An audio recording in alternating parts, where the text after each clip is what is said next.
Hi, welcome to Marky Mark's Reloading Parlor. I'm Amber. And I'm Marky Mark. And today we're going to see what's happened to the secretary now that it's been installed, populated, and used. ta-da! And that's what this video is about.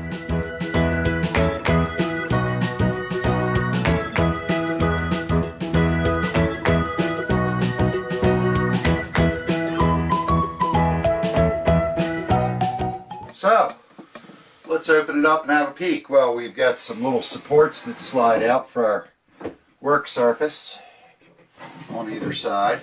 Ta-da! And can you see these?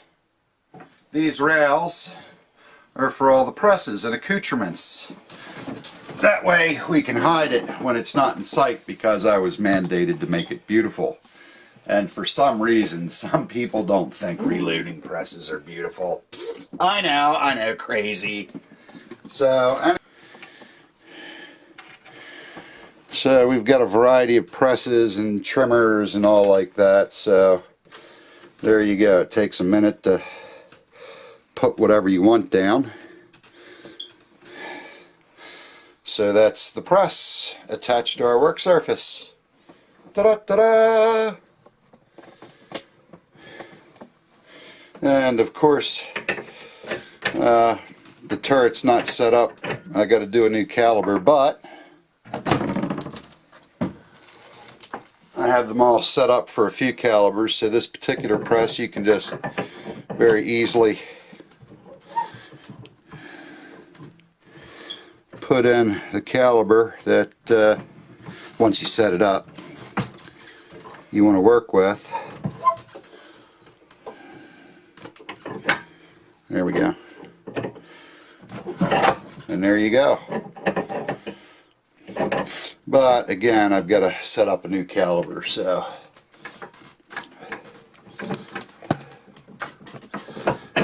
and you can see our storage inside the secretary. It could be important. All of the tools and things we might need are in here. Die storage,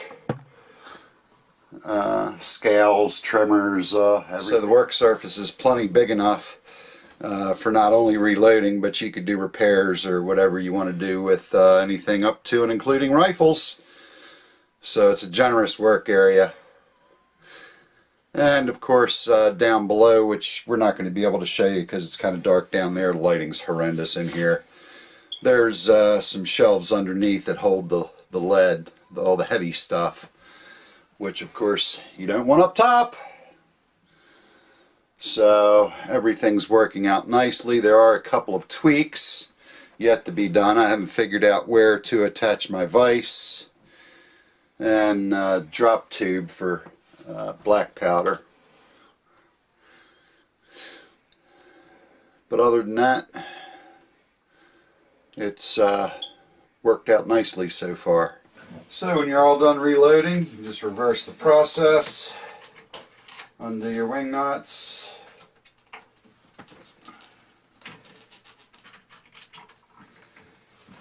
and your press pops right off.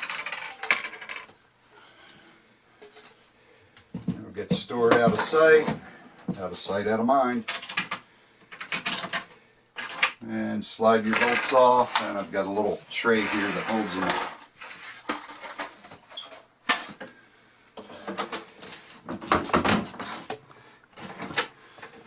And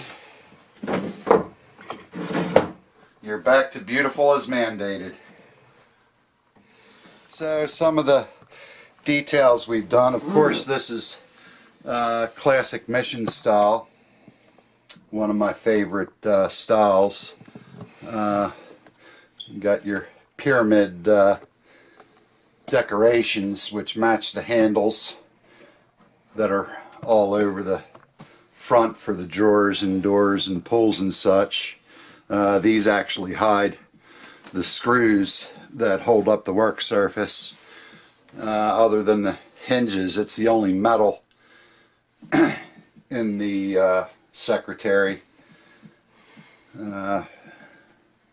And of course we did that for a couple of reasons. One is strength of the work surface. Amber picked out the fall wrought iron. And we did some inlays, which the original piece that was the inspiration for this had.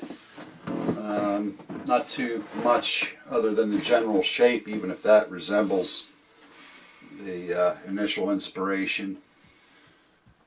And of course, one of the other things is we used alder for the face frames and some other areas, drawer fronts, which was kind of a test. We got to do kitchen cabinets, and it was kind of a dry run for alder, which is common here. However, the workability of it was extremely difficult, so I don't think we're going to use that in our kitchen cabinetry. Fortunately, we didn't get too much. It's very dry, brittle wood. It does everything you don't want it to do while working it. However, it seems to have turned out okay here.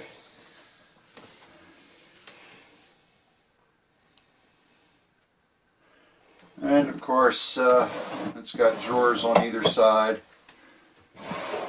which have got tools and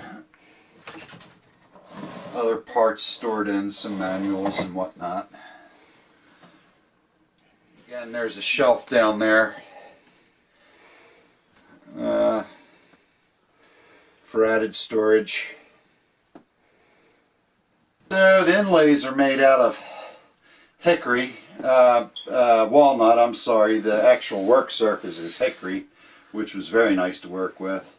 The walnut inlays were a little thin, so I had some problems there. And you'll see oak dowels holding the alder breadboards in, and also the center of the inlays. I did that just because.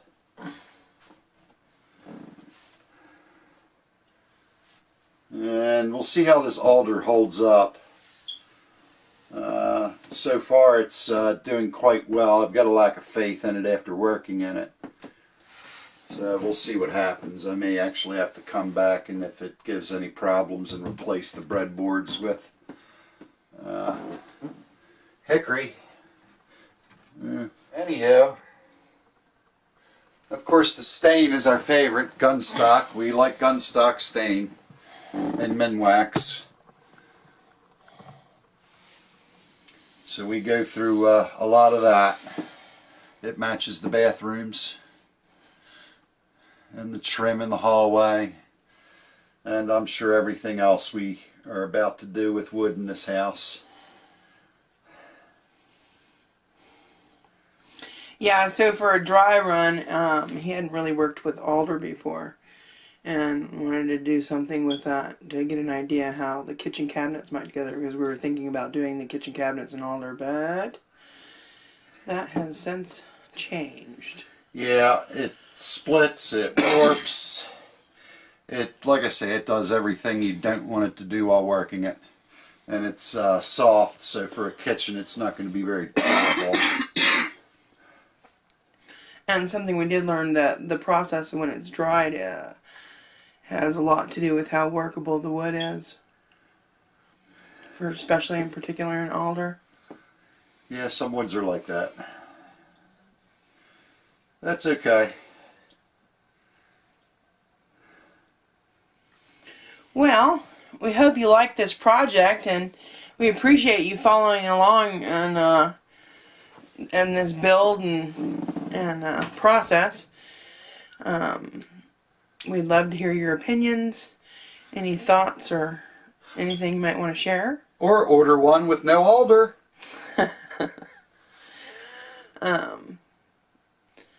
Don't forget to like, Leave a comment, share, and hit the like button. and have an awesome day. Thanks so much for watching.